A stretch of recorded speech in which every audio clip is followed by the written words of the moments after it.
Hello， 大家好，今天分享一个自制的换脸工作流。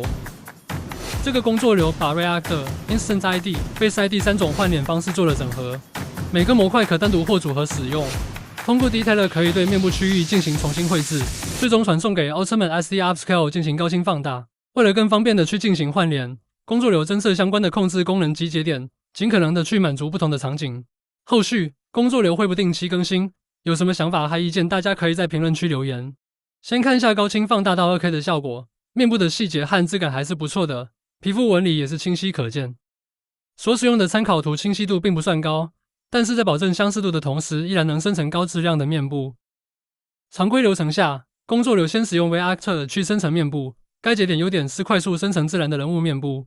接着使用 Instant ID 在 React 生成面部的基础上进一步还原。Instant ID 生成的面部相似度较高，利用 Detailer 可以以局部修复的方式去加强面部特征。第三步是使用 Face ID 再次强化，除了能增加细节外，根据实际情况使用可以进一步提升相似度。最后是利用 Ultimate SD Upscale 去进行高清放大，同时可以开启 Face ID 去进行微调。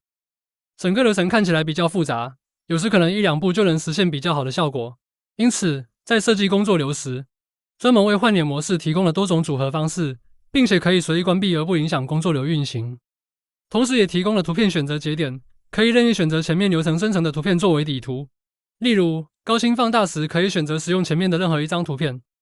现在选择了图2，那最终就会以图2作为底图去进行高清放大。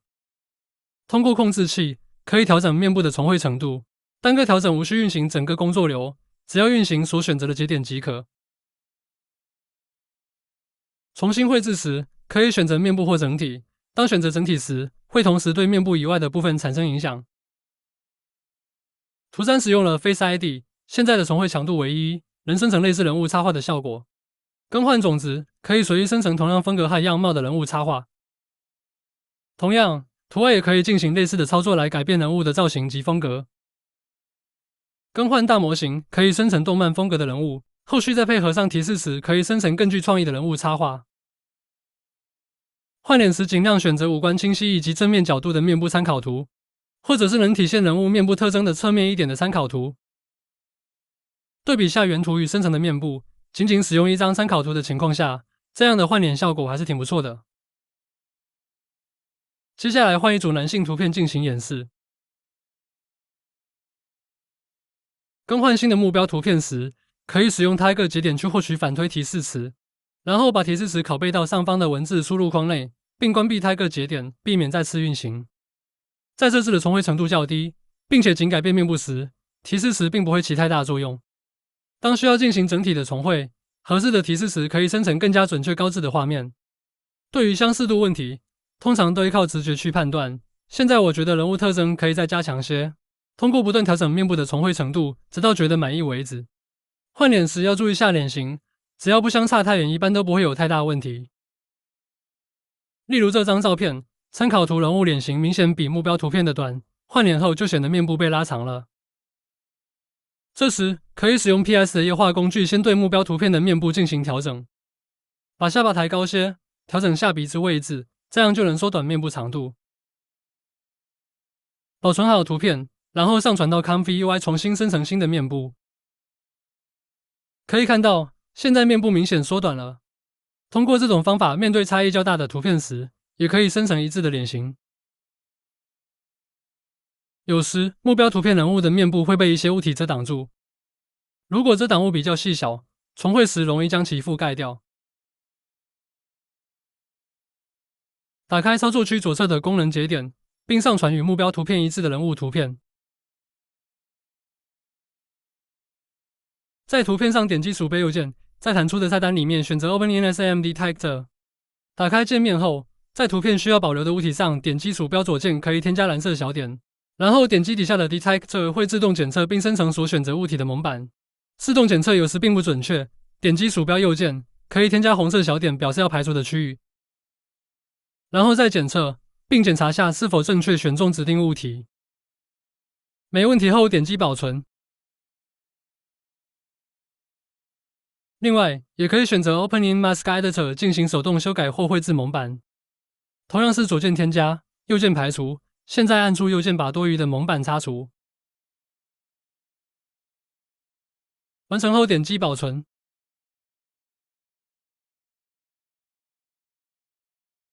再次生成图片后，可以看到，现在鼻子上的饰品完整的保留了下来。对于这么细小的物体，经过重绘后难免会有点小问题，像嘴唇上的金属环边缘有点糊掉了，这里需要后期再用 PS 去进行精修。假如面部被大面积遮挡，且分割成多个区块，面部识别容易出问题。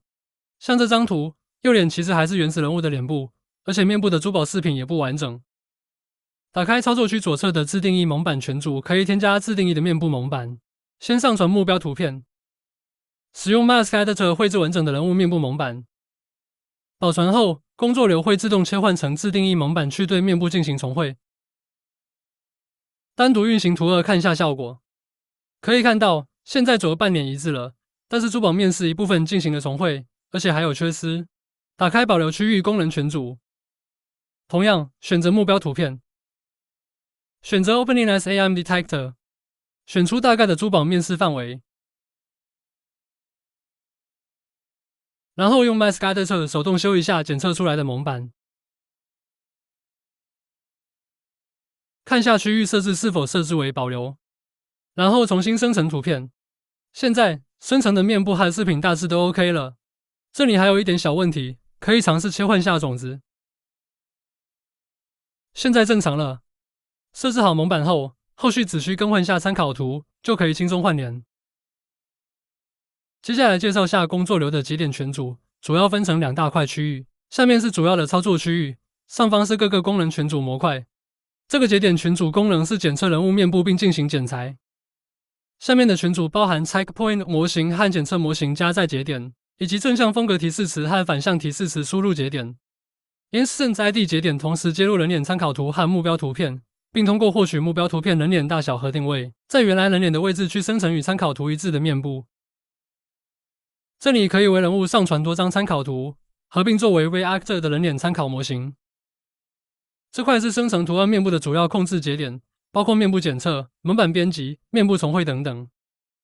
扩大区域节点可以调整重绘面部范围的大小，适当扩大蒙版范围，可以有助于改善脸型。适当增加蒙版模糊，可以让面部区域的边缘过渡更加平滑。Detail 部分的图片下方有个保留区域设置，前面提到了可以通过添加蒙版的方式去保留遮挡人脸的一些细小物体。这个控制器则可以选择是否保留遮挡物。下面来演示下控制器的作用和一些特殊玩法。现在先保留人物的眼睛，在眼睛部分绘制蒙版并保存，然后单独走一下生成图1的流程。现在人物眼睛发生了变化，保留了与原始人物的一致的眼睛。图2部分的保留区域现在设置为1，先运行下看看。和图1一样，同样保留了原始人物的眼睛部分。由于实际上是把原始眼睛剪裁后贴回去的，所以效果显得很生硬。现在选择不保留，运行下再看看效果。这时，图2只在图1的基础上进行重绘，并不会把眼睛部分贴回去。所以现在眼睛同时具有原始人物和参考人物的特征。那利用这个特性，可以实现对人脸指定部位进行融合。例如把嘴巴部分去做一个融合，让它同时具有2个人物的特征。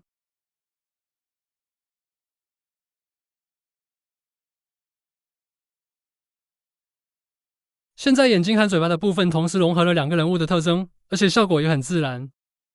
所以，除了可以整体换脸外，还能对人物的五官或某一部分进行融合。保留区域蒙版有专门的群组可以进行预览，也可以对蒙版边缘进行模糊。提高模糊程度可以让平滑边缘过渡效果，但对于一些细小且轮廓清晰的物体则需要调低些。这部分是生成图3的相关节点群组，与图2的类似，但是多了 iPadapter 的插件节点。在蒙版设置部分同样可以调整面部区域以及模糊程度。图3也提供了是否保留区域设置，按实际情况使用即可。上方是 ControlNet 节点群组，作用是对生成人物面部的位置和大小做一个引导。Ultimate IC Obstacle 部分主要作用就是进行高清放大，同时也具有优化图片细节的功能。上方的则是 Face ID 节点全组，为高清放大时提供面部修正。该工作流能实现不同换脸节点的组合应用，方便对比和控制换脸效果，同时也希望创造出更多的玩法。OK， 今天分享的内容就到这了。工作流文件下载链接依旧会放到简介里。如果觉得视频和工作流对你有帮助，请多多支持，谢谢。